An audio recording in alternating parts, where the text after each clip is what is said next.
Hello everyone, आप सभी का स्वागत है स्टडी पिलर पर।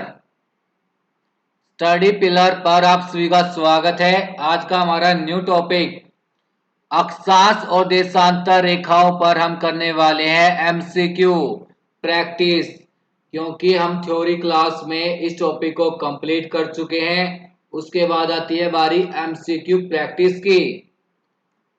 तो आज का हमारा पहला क्वेश्चन, ट्रॉपिक ऑफ कैंसर निम्न में से क्या है? जो ये ट्रॉपिक ऑफ कैंसर है, ये इन चार ऑप्शंस में से क्या है? ऑप्शन ए, एक प्रकार की रक्त से संबंधित बीमारी है, या फिर ऑप्शन बी, कैंसर की रोकथाम का एक वैज्ञानिक उपकरण है, या फिर ऑप्शन सी, 23.5 डिग्री उत्तरी अक्षांश रेखा है, या फिर ऑप्शन डी, 23.5 डिग्री दक्षिणी अक्षांश रेखा है। इन चार ऑप्शन में से आपको राइट आंसर अपने कमेंट सेक्शन में बताना है। तो जल्दी से सोचिए, समझिए और अपना राइट आंसर कमेंट सेक्शन में छाप दीजिएगा। ट्रॉपिक ऑफ कैंसर क्या है? देखो, ट्रॉपिक ऑफ कैंसर इसको कहते हैं कर्क रेखा। और कर्क रेखा क्या है? ये 23.5 डिग्री उत्तरी अक्षांश रेखा को कहते हैं। 23.5 डिग्री उत्तरी अक्षांश रेखा को कहते हैं कर्क रेखा, और कर्क रेखा को ट्रॉपिक ऑफ कैंसर भी कहते हैं। यानी ऑप्शन सी है, ये आपका बिल्कुल राइट आंसर है। अब चलते हैं क्वेश्चन नंबर सेकंड पर। भूमध्य रेखा से उत्तर या दक्षिण किसी दिए गए स्थान की कोणीय दूरी क्या कहलाती है? ऑप्शन ए, प्रधान देशांतर, ऑप्शन बी देशांतर, ऑप्शन सी अक्षांश, या फिर ऑप्शन डी इनमें से आपका कोई भी राइट आंसर नहीं है। तो जल्दी से इसका राइट आंसर अपने कमेंट सेक्शन में बताइएगा। भूमध्य रेखा से उत्तर या फिर दक्षिण में किसी दिए गए स्थान की कोणीय दूरी क्या कहलाती है? ये कहलाती है आपकी अक्षांश रेखा। यानी ऑप्शन सी आपका बिल्कुल राइट आंसर है। अब चलते हैं क्वेश्चन नंबर थर्ड पर। ध्रुवों की तरफ जाने पर जो अक्षांश रेखाएं हैं, इनके व्यास की प्रकृति कैसी रहती है? यानी अगर हम ध्रुवों की तरफ जाते हैं तो जो अक्षांश रेखाएं हैं, इनके व्यास में क्या होता है? इनका व्यास बढ़ता है, कम होता है, या फिर उतना ही रहता है? तो जल्दी से राइट आंसर बताइएगा। ऑप्शन ए, इनका व्यास है जो वो स्थिर रहता है, या फिर घट जाता है, या फिर बढ़ जाता है, या फिर पहले घटता है फिर बढ़ जाता है। तो क्या आएगा राइट आंसर? जल्दी से बताना सोच के। अगर हम ध्रुवों की तरफ जाते हैं तो जो अक्षांश रेखाओं का व्यास है वो क्या होता है? घट जाता है। यानी ऑप्शन बी है, ये आपका बिल्कुल राइट आंसर है। ऑप्शन बी, जो व्यास है वो क्या होगा? डिक्रीज होगा। Question number fourth. धरातल पर 1 डिग्री अक्षांश की दूरी निम्न में से किसके बराबर होती है? 1 डिग्री अक्षांश की दूरी किसके बराबर मानी गई है? ऑप्शन ए 11 किलोमीटर के, option B 111 kilometre, option C 121 kilometre, option D 221 kilometre. तो जल्दी से बताइए इसका राइट आंसर क्या होगा। धरातल पर जो 1 डिग्री अक्षांश है, ये कितने किलोमीटर के बराबर है? ये आपका बराबर है 111 किलोमीटर के। यानी ऑप्शन बी है जो, ये आपका बिल्कुल राइट आंसर है। चलते हैं क्वेश्चन नंबर फिफ्थ पर। भूमध्य रेखा के अतिरिक्त, देखो भूमध्य रेखा के अतिरिक्त कौन सी अक्षांश रेखा है जो पृथ्वी को दो बराबर भागों में बांट देती है, विभाजित कर देती है? अब एक क्वेश्चन तो अब यहीं पर बन गया कि जो भूमध्य रेखा है ये पृथ्वी को दो बराबर भागों में बांटती है। तो जल्दी से बताइए आप, भूमध्य रेखा के अलावा कौन सी अक्षांश रेखा है जो पृथ्वी को दो बराबर भागों में बांट देती है? ऑप्शन ए 23.5 डिग्री उत्तरी अक्षांश, यानी किसको कहते हैं? कर्क रेखा को कहते हैं 23.5 डिग्री उत्तरी अक्षांश, और 23.5 डिग्री दक्षिणी अक्षांश कहते हैं मकर रेखा को। बताओ जल्दी से इसका राइट आंसर क्या हो जाएगा? या फिर ऑप्शन सी 66.5 डिग्री, 66.5 डिग्री उत्तरी अक्षांश, या फिर 66.5 डिग्री दक्षिणी अक्षांश। देखो, जो आपका ये 66.5 डिग्री उत्तरी अक्षांश है ना, जो आपका ये 66.5 डिग्री उत्तरी अक्षांश है, इसको क्या कहते हैं? इसको कहते हैं आर्कटिक वृत्त, आर्कटिक वृत्त कहते हैं इसको। और जो आपका ये 66.5 डिग्री दक्षिणी वृत्त है, दक्षिणी अक्षांश है, इसको क्या कहते हैं?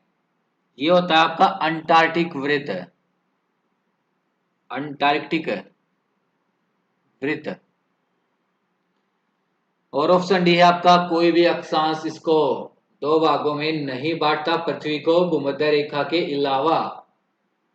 देखो क्वेश्चन क्या था, जो हमारी भूमध्य रेखा है इसको विषुवत वृत्त यानी विषुवत रेखा भी कहते हैं, तो इसके अलावा कौन सी ऐसी अक्षांश रेखा है जो पृथ्वी को दो बराबर भागों में बांटती है? ऑप्शन ए आपकी कर्क रेखा, ऑप्शन बी है मकर रेखा, ऑप्शन सी है आर्कटिक वृत्त, या फिर अंटार्कटिक वृत्त, ऑप्शन डी है कोई भी अक्षांश नहीं बांटती इसको दो भागों में।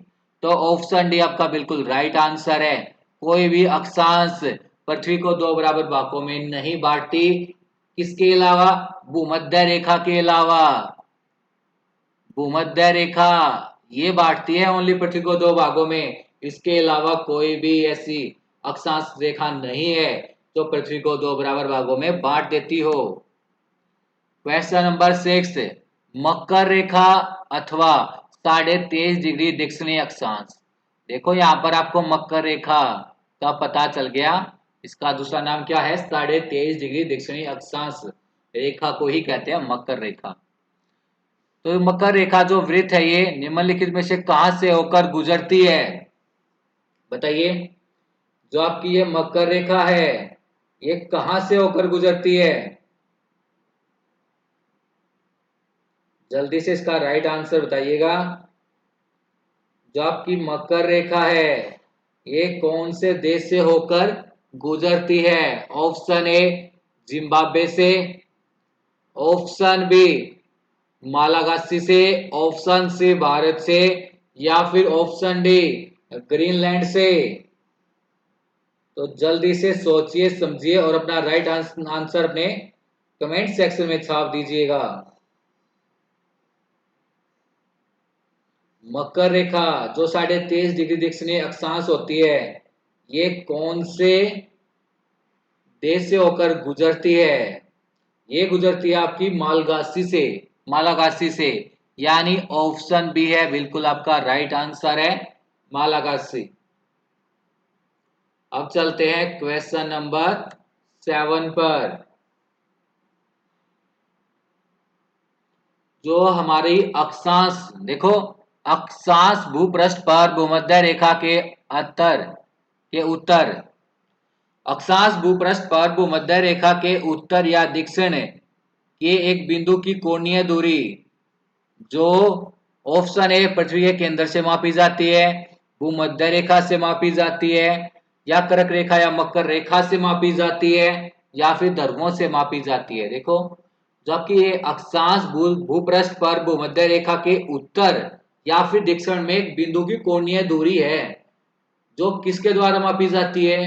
कि पृथ्वी के केंद्र से मापी जाती है, भूमध्य रेखा से मापी जाती है, या फिर कर्क रेखा मकर रेखा से मापी जाती है, या फिर ध्रुवों से मापी जाती है। तो जल्दी से इसका राइट आंसर बताइएगा, जल्दी से बताओ इसका राइट आंसर क्या हो जाएगा? भूमध्य रेखा से मापी जाती है ये कोणीय दूरी, यानी ऑप्शन बी आपका बिल्कुल राइट आंसर है, भूमध्य रेखा से मापी जाती है। वह काल्पनिक रेखा जो पृथ्वी को दो बराबर भागों में बांटती है। अभी आया था ना हमारा एक क्वेश्चन, पृथ्वी को दो बराबर भागों में कौन सी काल्पनिक रेखा बांटती है? भूमध्य रेखा बांटती है, यानी ऑप्शन ए आपका बिल्कुल राइट आंसर है। देखो ये काल्पनिक रेखा है, जो आपकी अक्षांश है या फिर आपकी देशांतर है। जो ये आपकी ये रेखा है ना, ये वास्तविक रेखाएं नहीं है, ये आपकी है काल्पनिक रेखाएं। ये काल्पनिक रेखाएं हैं, ना कि वास्तविक रेखाएं। इस बात को याद रखना। देखो कौन कौन सी होती है ये आपका ग्लोब है, ये ग्लोब पर होती है। ग्लोब आपने देखा होगा, अगर नहीं देखा होगा ना, देखो देखा ही होगा, जो आपके स्कूल में प्रिंसिपल की मेज पर जरूर देखा होगा आपने ये ग्लोब। इस ग्लोब में जो ये ऐसे मिलती है ना, आपको ऐसे रेखाएं मिलती हैं, ये होती है आपकी अक्षांश रेखा। ठीक है, ये आपकी हॉरिजेंटल होती है, ऐसे क्षैतिज। और आपकी जो ये रेखाएं होती हैं ऐसे वर्टिकली, ठीक है, इसको ऊर्ध्वाधर कहते हैं। तो ये होती हैं आपकी देशांतर रेखाएं। और जो ये जाल सा बन गया ना अक्षांश रेखाओं का, देशांतर रेखाओं का, ये जो ये जाल बन गया, इसको नाम दिया गया है ग्रिड का। इसको कहते हैं क्या? ग्रिड। तो ये डेफिनेशन याद रख लेना, अक्षांश क्या होती है, देशांतर क्या होती है, इन दोनों का जो जाल सा बन जाता है, इसको कहते हैं ग्रिड। चलो चलते हैं नेक्स्ट क्वेश्चन पर। दो देशांतर रेखाओं के बीच की दूरी निम्न में से किस नाम से जानी जाती है? दो देशांतर रेखाओं के जो बीच की दूरी होती है, डिस्टेंस होती है, वो निम्न में से किस के नाम से जानी जाती है? ऑप्शन ए बेल्ट के नाम से, ऑप्शन बी गोरे के नाम से, ऑप्शन सी काले के नाम से, ऑप्शन डी समय पेटी के नाम से। तो जल्दी से बताइए राइट आंसर क्या होगा? दो देशांतर रेखाओं के बीच की दूरी, जो दो देशांतर रेखाएं हैं और इनके जो बीच की दूरी है, इसको क्या नाम दिया गया है? इसको नाम दिया गया है गोरेगा। यानी ऑप्शन बी आपका बिल्कुल राइट आंसर है, ऑप्शन बी। और अगर आपसे यहाँ पे देशांतर की जगह अक्षांश पूछ लिया जाए कि दो अक्षांश रेखाओं के बीच की दूरी को किस नाम से जानते हैं, तो तब आपका राइट आंसर क्या हो जाएगा? जोन। उसको कहते हैं जोन। अगर देशांतर रेखाओं के बीच की दूरी का नाम पूछे तो गोरे। तो ये दोनों पॉइंट याद रख लेना। चलते हैं क्वेश्चन नंबर 10 पर।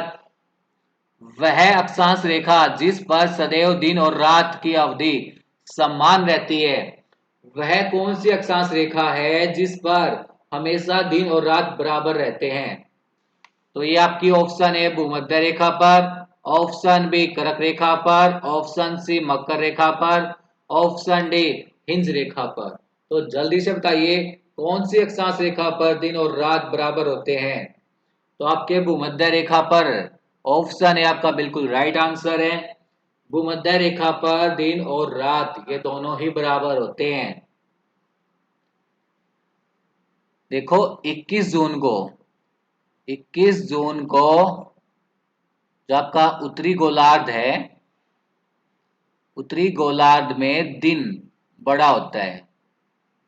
उत्तरी गोलार्ध में सबसे बड़ा दिन, उत्तरी गोलार्ध में सबसे बड़ा दिन कब होता है? 21 जून को होता है। याद रखने हैं दो पॉइंट। और दक्षिण गोलार्ध में, और दक्षिणी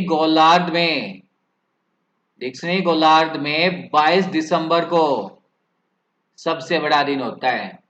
उत्तरी गोलार्ध में 21 जून को सबसे बड़ा दिन कहा गया है, और दक्षिणी गोलार्ध में 22 दिसंबर को सबसे बड़ा दिन मानते हैं। देखो ये है आपका सबसे बड़ा दिन। ऐसे भी पूछ सकता है आपसे कि सबसे छोटी रात उत्तरी गोलार्ध में कब होती है? 21 जून को। अगर दिन बड़ा होगा तो वहां पर रातें हैं वो क्या होंगी? छोटी होंगी। तो सबसे छोटी रात उत्तरी गोलार्ध में होती है 21 जून को, और दक्षिणी गोलार्ध में सबसे छोटी रात होती है 22 दिसंबर को। अब हमारा जो दिन होता है वो उसमें 24 घंटे होते हैं। अब 24 घंटे के ना तो 25 घंटे हो सकते हैं और ना ही वो 23 घंटे हो सकते हैं। वो टाइम तो रहेगा 24 आवर ही, लेकिन इसमें दिन भी बड़ा हो सकता है और रात भी बड़ी हो सकती है। क्वेश्चन नंबर 11, एक देशांतर से दूसरे देशांतर के बीच कितना समय अंतराल होता है?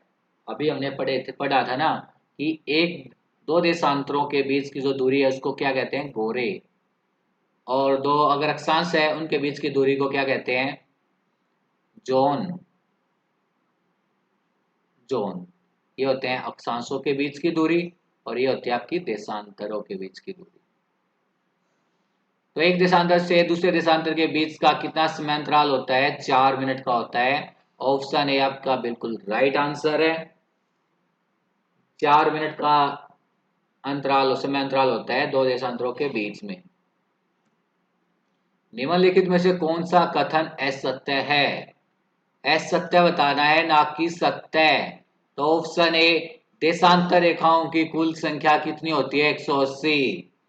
किसी भी स्थान की ग्रीनविच रेखा से कोणीय दूरी को उस स्थान का क्या कहते हैं? देशांतर कहा जाता है। ऑप्शन सी, देशांतर रेखाओं के बीच की दूरी विषुवत रेखा पर अधिकतम और ध्रुवों पर शून्य होती है। ऑप्शन डी, विषुवत रेखा पर देशांतर रेखाओं के बीच की दूरी कितनी होती है? 111.3 किलोमीटर होती है।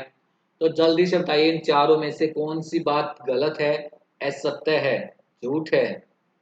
देखो कौन सी बात इनमें से झूठ है। यहाँ से देखते हैं हम। जो विषुवत रेखा पर जो देशांतर रेखाओं के बीच की दूरी 111 किलोमीटर है, ये आपकी बिल्कुल राइट बात है, बिल्कुल सत्य बात है। देशांतर रेखाओं के जो बीच की दूरी है ये विषुवत रेखा पर अधिकतम होती है और ध्रुवों पर शून्य होती है, ये भी ठीक है।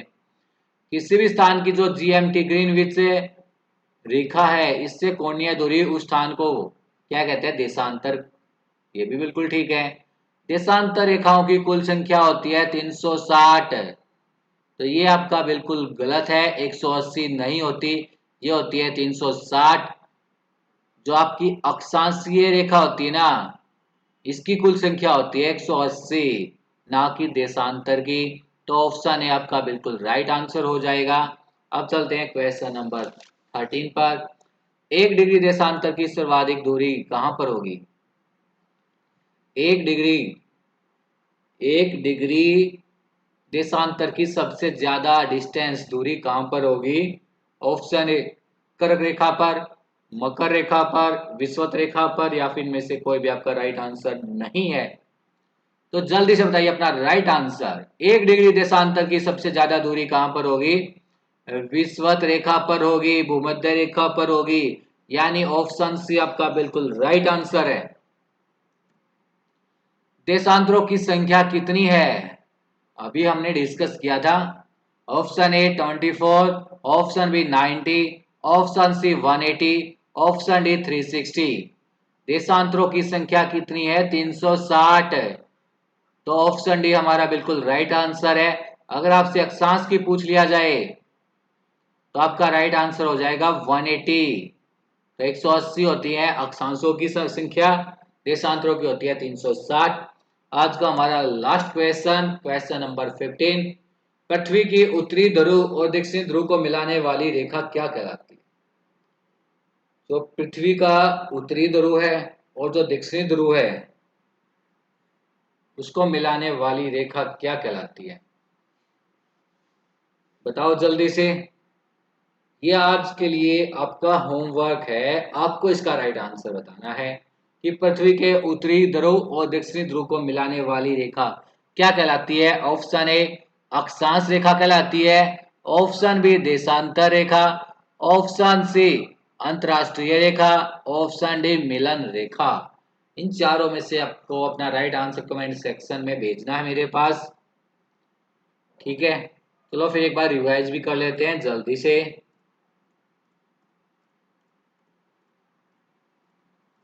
देखो, tropic of cancer, tropic of cancer इसको कर्क रेखा भी कहते हैं और ये होती है 23.5 डिग्री उत्तरी अक्षांश।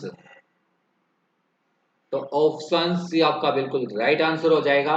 ट्रॉपिक ऑफ कैंसर क्या है? ये 23.5 डिग्री उत्तरी अक्षांश रेखा है जिसको कर्क रेखा कहते हैं। सेकंड क्वेश्चन, भूमध्य रेखा से उत्तर या दक्षिण दक्षिण किसी दिए गए स्थान की जो कोणीय दूरी है वो क्या कहलाती है? वो कहलाती है अक्षांश। ध्रुवों की तरफ जाने पर अक्षांश रेखा का जो व्यास होता है ये क्या होता है? ये घटता है या बढ़ता है? ये घटता है। ध्रुवों की तरफ जाने पर जो अक्षांशीय रेखाएं हैं इनका व्यास घट जाता है। धरातल पर 1 डिग्री अक्षांश की दूरी निम्न में से किसके बराबर होती है? तो धरातल पर 1 डिग्री अक्षांश है, ये किसके बराबर होता है? 111 किलोमीटर के बराबर होता है अप्रोक्स। भूमध्य रेखा के अतिरिक्त कौन सी अक्षांश रेखा पृथ्वी को दो भागों में बांटती है? देखो, भूमध्य रेखा है जो विषुवत रेखा है, ये पृथ्वी को दो बराबर भागों में बांटती है, उत्तरी गोलार्ध में और दक्षिणी गोलार्ध में। इसके अलावा कोई भी अक्षांश, कोई भी रेखा नहीं है जो पृथ्वी को दो बराबर भागों में बांटती हो। मकर रेखा का दूसरा नाम है 23.5 डिग्री दक्षिणी अक्षांश को कहते हैं मकर रेखा। और ये कौन से देश से होकर गुजरती है? मालगासी से होकर गुजरती है इनमें से। अब आ गया आपका अक्षांश। अक्षांश भूपृष्ठ पर भूमध्य रेखा के उत्तर या फिर दक्षिणी एक बिंदु की जो कोणीय दूरी है वो किसके द्वारा मापी जाती है? वो मापी जाती है भूमध्य रेखा से मापी जाती है। इसके द्वारा नहीं, कहां से मापी जाती है? वो भूमध्य रेखा से मापी जाती है। तो ऑप्शन बी आपका राइट आंसर है। वह काल्पनिक रेखा जो पृथ्वी को दो बराबर भागों में बांटती है, अभी हमने पढ़ा था कि भूमध्य रेखा के अलावा कोई भी ऐसी रेखा नहीं है जो पृथ्वी को दो बराबर भागों में बांटती हो, तो ओनली भूमध्य रेखा। ऑप्शन ए आपका बिल्कुल राइट आंसर हो जाएगा। देखो, यहाँ पे मैंने आपको समझाया था कि अक्षांश रेखा कौन सी होती है, देशांतर कौन सी होती है। अक्षांश होती है जो हमने कभी ना कभी ग्लोब जरूर देखा होगा। ग्लोब पर जो आपको ये लेटी हुई रेखा मिलती है ना, यानी जो क्षैतिज स्थिति में जो आपको ये ऐसे मिलती है ना, देखो यहाँ पर समझो आप, ये ग्लोब हो गया। जो आपको ऐसे रेखा मिलती है ये होती है अक्षांश, और जो आपको ऐसे मिलती है वर्टिकल ये होती है देशांतर रेखा। और जो ये जाल सा बन गया इसको कहेंगे ग्रिड। इन चीजों को याद रखना। दो देशांतर रेखाओं के जो बीच की दूरी है उसको नाम दिया गया है गोरेगा। और अगर दो अक्षांश रेखाओं के बीच की दूरी की बात करें तो उसको कहेंगे जोन। ये जोन इब्राहिम वाला जोन नहीं है, ये जोन है, जोन। वह अक्षांश रेखा जिस पर सदैव दिन और रात समान रहते हैं। दिन और रात कहाँ पर समान रहते हैं? वो मध्य रेखा पर। ऑप्शन है आपका बिल्कुल राइट आंसर है। 21 जून को उत्तरी गोलार्ध में सबसे बड़ा दिन होता है, 22 दिसंबर को दक्षिणी गोलार्ध में सबसे बड़ा दिन होता है। तो इनको भी याद रख लेना। एक देशांतर से दूसरे देशांतर के बीच में कितना समय अंतराल होता है? अगर हम एक देशांतर से दूसरे देशांतर के बीच में समय अंतराल की बात करें तो 4 मिनट का अंतराल होता है। और याद रखना इन चीजों को। निम्नलिखित में से कौन सा कथन असत्य है? देशांतर रेखाओं की जो कुल संख्या होती है वो 360 होती है, 180 नहीं होती। तो यही बात झूठी है, गलत है, असत्य है। क्वेश्चन नंबर 13, 1 डिग्री देशांतर की सर्वाधिक दूरी कहां पर होगी? 1 डिग्री देशांतर की सबसे ज्यादा दूरी होगी विषुवत रेखा पर, भूमध्य रेखा पर। देशांतरों की संख्या कितनी है? 360। अक्षांशों की कितनी है? 180। पृथ्वी के उत्तरी ध्रुव तथा दक्षिण ध्रुव को मिलाने वाली रेखा क्या कहलाती है? इसका राइट आंसर मैं नहीं दूंगा, इसका राइट आंसर आप दोगे कमेंट सेक्शन में। और कल मैं आपको इसका राइट आंसर अपनी तरफ से बताऊंगा और आपका भी चेक करूंगा आंसर कि आपने रॉन्ग आंसर दिया या फिर राइट आंसर दिया। ठीक है, चलो फिर कल मिलेंगे न्यू क्लास के साथ, new session and new topic के साथ। Thank you so much.